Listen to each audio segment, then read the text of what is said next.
What's going on, everybody? Welcome back to a new video. So today is another mini podcast, but really today not about a controversial topic like the last couple have been, especially the most recent one, but more just kind of a general reminder, a topic that I think should be on the front of everybody's mind in herpetoculture, especially in the moments where you're not feeling quite as encouraged, quite as passionate as you have been. And that is really the importance of community and making it out to actual real life events when you are a part of herpetoculture. So a lot to talk about within this topic. Really, more than anything, just trying to encourage people to partake in these types of events. So without further ado, let's get right into the topic.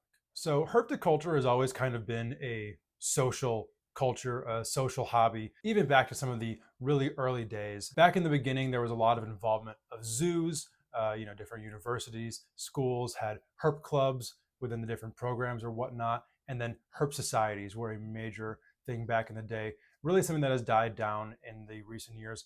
That is quite unfortunate, but there were a lot of instances where you could meet up with other people, like-minded individuals, and discuss the thing we are so passionate about. Obviously, this is long before the invention of the internet, before a lot of the creature comforts of today that can kind of keep people away from some of these events, I think is quite unfortunate. Obviously, the internet and social media have done wonders for herpetoculture, for the spreading of information, for stuff like what I'm doing literally as I speak right now. But it can also kind of keep people away from actually going to these real life events, interacting with people that are, maybe friends with online, but haven't actually met face to face. And truly, I think that's something that we all should be cognizant of. And although we should use social media to be an attribute, to be a tool, it really can't ultimately replace that. So the herp societies of the day were really the kind of social club where people would get together and discuss reptiles, hear talks, and share information. I was fortunate enough to grow up in Chicago, which was the home of the Chicago Herpetological Society. Literally within walking distance from where I grew up is where they had their meetings. And frankly, at the time, I don't think I really understood the resource that was in front of me. I went to a number of meetings and it was fantastic. They would have speakers fly in from quite literally around the world sometimes to give incredible talks to captivated crowds at the Herp Society. Really was an incredible thing that they had going on there. And these herp societies have been present around the United States. There are definitely still some that are functioning these days, but it's not nearly as big of a culture as it used to be within herpetoculture. And frankly, a lot of that has to do with the emergence of online communication. The increased volume of reptile shows as well has also kind of worked to offset that, especially because, frankly, for a lot of people, if they are going to choose to go to a reptile show for a weekend where they can potentially make some money, or go to a herp society or a symposium that is purely educational, a lot of people are going to choose the event where they're going to make money. And honestly, you can't fully blame them for that. But as I've been saying on a lot of my podcasts and videos and whatnot, at the end of the day, we had to keep in our minds that the money was not the primary motivator to get into this. And honestly, sometimes you really got to put an extra effort to remind yourself of kind of where you came from and why you're doing this in the first place. Herp societies kind of went down for a number of reasons. Like I said, the internet is a big one, but also they're not very easy to manage. You have to get a large group of people together on a regular basis, pay for a space, pay for speakers, for travel, etc. It's got to be quite an undertaking, something that I've never done myself, and I think would be probably a good bit of a challenge, but the outcome of it is really something that is special. But unfortunately, considering the current climate of social media and whatnot, I'd have a hard time imagining that herp societies are going to make some grand comeback. Honestly, podcasts have kind of replaced it in a way where I don't think that's for the better, but there's a lot of practicality that goes along with that, where it's a venue of sharing information, especially any live podcasts that have live chats is a kind of a way to access community, and frankly, community that is going to go much broader beyond your local setting, where you can have people from around the world in different countries communicating in this same chat room on the live podcast. Of course, that is nothing like going to an actual in-person meetup, but it can still fill that social void that has been left by some of these herp societies going away. Aside from herp societies, symposiums have always been a big social gathering when it comes to herpetoculture. There are obviously not too many of these symposiums. The IHS Symposium is probably the best example of this. This is the 50th year of IHS. 50 years is really quite a run, and that symposium is known for extreme quality, fantastic speakers, and kind of being open to all different walks of life within herpetoculture, not necessarily super academic or professional, not exclusionary to new people, which is really awesome because there are definitely some spaces within the wider world of reptiles that can become exclusionary to separate fields, whether it be the zoo field, the academic field, the private sector, the more hobbyist keeper sector. Oftentimes there's infighting between those groups. Some groups don't particularly like others, etc. So whenever there is a space where we can all kind of get together, put those differences aside, and come together over the love of the animals, I think that's a really beautiful thing. The obvious downside when it comes to symposiums is that they're just not very frequent events. IHS runs once a year. There are some other symposiums that are often linked to shows. Some shows have done that in the past where, like at Tinley Park per se, there would be talks throughout the days during the shows where not only are you going to attend the show, enjoy all the animals, enjoy the socialization, but come away with some pretty important information in the meantime. And then the emergence of the internet kind of took the entire paradigm and flipped it upside down. This really kind of started with the early forum days where people from all over the world were able to come together on these forums and discuss these animals that they love so much. Some of the forums definitely had been heated back in the day, but ultimately led to a lot of really great conversation and a lot of knowledge coming forward. Sites like kingsnake.com, Fauna Classifieds, Morelia Python forums, ball python forums. There were tons back in the day that were super active and really were a hub of information that hadn't been really seen like that before. Prior to that, you're really just relying on books for that information, which obviously is fantastic, but a book is published at one instance. So when there is new information that comes up, new advancements in that knowledge, obviously the book is published. It's kind of a hard stop at that moment. So the forums created for a discussion platform where theories about what we do were constantly evolving really became a fantastic place for conversation. The next big change really came with YouTube, with obviously channels like Snake Bites TV back in the day, putting out educational content, sometimes entertaining content on YouTube that was much more accessible, a little bit more of a real format than the TV format, and really brought in a lot of new people. It was a format that was really great for putting new eyes onto reptiles, for making content that grabbed the viewer in a way that was super engaging and brought a ton of new people into the community, especially back then before YouTube was extremely post-produced as it is today, where a lot of YouTube channels are pretty much just professional productions on the non-professional channel. And it really was a cool place for a lot of people to express their ideas, make cool videos, and create a community based on the animals. Of course, then later on, that would evolve into platforms like Facebook, and then after that, Instagram, later on TikTok, where now the barrier to entry is almost zero. Facebook with the groups was super important. The forums kind of moved to Facebook groups, where these days the forums of old are either active to a much lesser degree or inactive at all. Frankly, I don't even really know in a lot of the cases with some of the forums what the deal is, if they're still active. The only ones that I personally ever really use are Fauna Classifieds. But the mobile platform of Facebook groups made it a lot easier for people to share. You don't necessarily need to be on a desktop. The mobile versions of some of these sites just didn't evolve with the times, where these bigger tech companies came in and made the platforms much easier to use in a mobile setting, which made it even more accessible, because now you don't need to be sitting down at your computer at the end of the day to be interacting with people on the forums. You can do it on the go. You can do it on the train commuting to work, etc., to where now the barrier to entry of participating in these communities is essentially zero. It's just picking up your phone and getting onto Facebook. That came with a lot of downsides, of course. Facebook is notorious for drama and infighting. And then this is where Instagram came in, where the format of it just didn't really lend to those long, drawn out comment sections of 300-400 comments of inflammatory back and forths and name calling, etc., where Instagram's format, especially in the early days, was just picture, picture, picture, to where it was a much more positive community, and a community made up of some of the younger keepers in the hobby, to where Facebook then became kind of the place where some of the older keepers would be. Obviously, there's a ton of crossover. There were some people that had been very well established that had been involved in Instagram in the early days. And by I say that, I mean kind of like early to mid 2010s.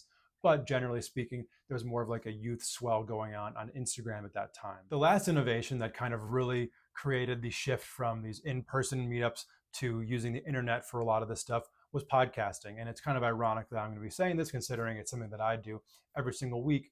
But it really did a great job to create that sense of community. Some of the podcasts, particularly Morelia Python Radio, would have a live chat group going on while they were recording the episodes every week. That was always very lively, full of people who were both listening and then also participating in the chats in the group. And I think it's really amazing, honestly, be able to connect with people from around the world over this one common interest. But then on top of that, an even more niche community around a specific podcast created a lot of very strong bonds and ended up with a lot of friendships that people met in person later on. Of course, what Morelia Python Radio did with Carpet Fest was a great example of exactly what I'm talking about, where they created this event based on their show where you didn't necessarily need to be a part of the Morelia community to be involved here. Really was just like a community-wide thing, but brings people together, and especially not necessarily around a big show. That was something that was really special about these events as well, is that the event itself is the destination.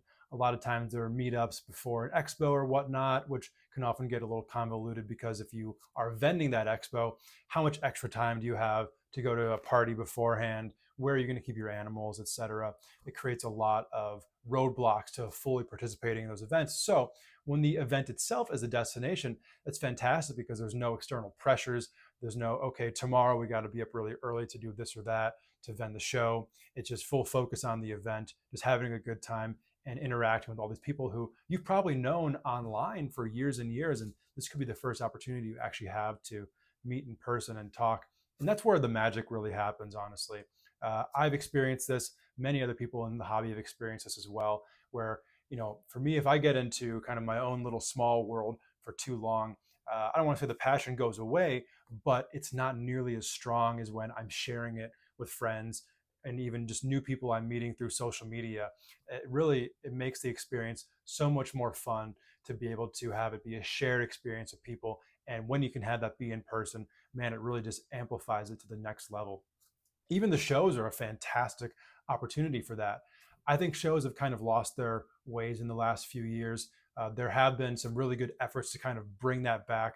What Bob Vu is doing with the Southeast Reptile Expo, I think is the perfect example of that, of an infrequent show, but with a very curated group of vendors, focusing on creating a diverse show that isn't necessarily steering away from some of the hobby staple animals, but where the greater percentage of the show isn't just a big sea of all of the same thing. What the Reptile Super Show has done is fantastic as well. They always have a really diverse expo. So basically, it's not just going to be catered to one group of people within the hobby. There's something for everybody at these expos. The thing about shows that I have kind of criticized publicly is, especially post-COVID, once everything opened back up, some states are doing expos as early as a few months after the pandemic started, but a lot of these were on some of the smaller local circuits, and they were just trying to fill volume for volume's sake. These events are only special because they are special. If they're super frequent, if there's a show in your area within a 2-3 hour drive every single weekend, what's the incentive to go to any of them? If there are 4, maybe 5 shows a year that you just need to get to, that creates a much more urgent need to actually get to these expos. More people will then go to these expos if there are not as many that you can attend throughout the year. And from a business standpoint as well, I think the vendors do a lot better when shows are less frequent, but that might be a topic for a different podcast. That's not what we're talking about right now. But some of these bigger events, be it Tinley Park, the Pomona Super Show, Daytona, etc. These events really bring a large group of people from all over the country, even world sometimes, to the same place for a weekend.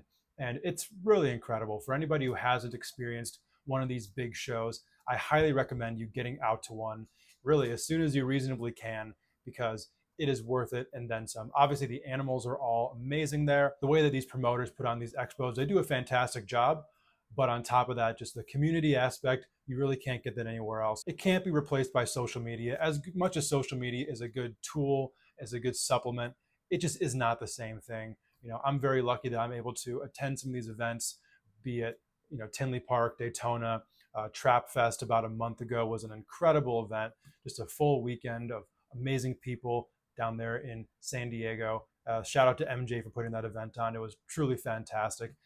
I don't intend on missing one of those anytime soon.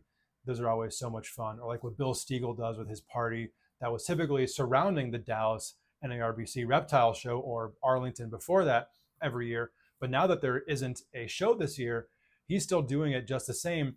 And from everything that I've heard so far, the event is going to be even bigger than it has been in years past, which means that the social event itself is truly the draw, not even necessarily the show. And nothing against the show, but it goes to highlight just how incredible these gatherings are. So if you can get to any of these, I highly recommend it. It makes this whole herpetoculture experience so much better than it already is for you. And you may love it for yourself. You may love it as just a kind of solitary hobby, and that's fantastic. But I'm telling you, from my personal experience as someone who's been in this hobby for 16, 17 years now, whatever your level of enjoyment currently is, it will immediately take it to the next level. And I can guarantee you that. So if you can get to any of these gatherings, these symposiums, these expos, I really, really highly recommend it. The community is ultimately amazing. Sure, there's some fighting, sure, there's some bickering, but 99% of the people you're going to run into in the reptile hobby are fantastic people. They have a shared interest, and all are in it for the same reason that you are, hopefully. And those around who are not, they'll be weeded out over time, and you don't need to really worry about people like that. Keep the positivity going, keep your circle tight, full of good people, and there's nothing like this hobby, man. I love herpetoculture. I'll be part of it for my entire life, and I hope that as many people out there can enjoy it just the same way that I do. All right, everybody, thank you for checking out that video. If you enjoyed it, please subscribe here on the YouTube channel. Please like and share. I drop a new video every single Friday here on the channel. And if you want to support everything that I have going on here on the YouTube channel or on my podcast as well, please visit patreon.com/CushReptile. It is the absolute best way to support everything that I have going on. All members of all tiers immediately get 50% of their membership fee as a credit towards any future animal that they want to acquire from me, and that credit never expires. Also, as a member of the Patreon, you get first access to any animals that I make available anywhere before the public does, in the order of the tiers. So if there's a project that I have that you've been eyeing for a long time, the best way to ensure you have access to it is by going over to the Patreon. Like I just stated, I also have a podcast as well. It is called Cush's Corner, and it's on the Trap Talk Reptile Network, live every Wednesday night at 9 p.m. Eastern Time. It is also available as a playback on Spotify, Apple Podcasts, Google Play, all of the major podcast platforms if you're an audio fan like myself. I'm also on Morph Market at Cush Reptile as well. That's where you can find my availability at any given time. I'm also on Instagram at Scrub Shepherd, Stephen Cush on Facebook, and please also check out the Somalia group on Facebook. That is my group that I run, all about Somalia, scrub pythons and Boelen's pythons. So for any Somalia fans, that is the place to go. We've developed a really amazing community over there, and it is always growing. All of the links to everything that I just said are in the description below, so please check it all out. Once again, thank you guys for checking out the video, and I'll catch you all back here next week for a new one.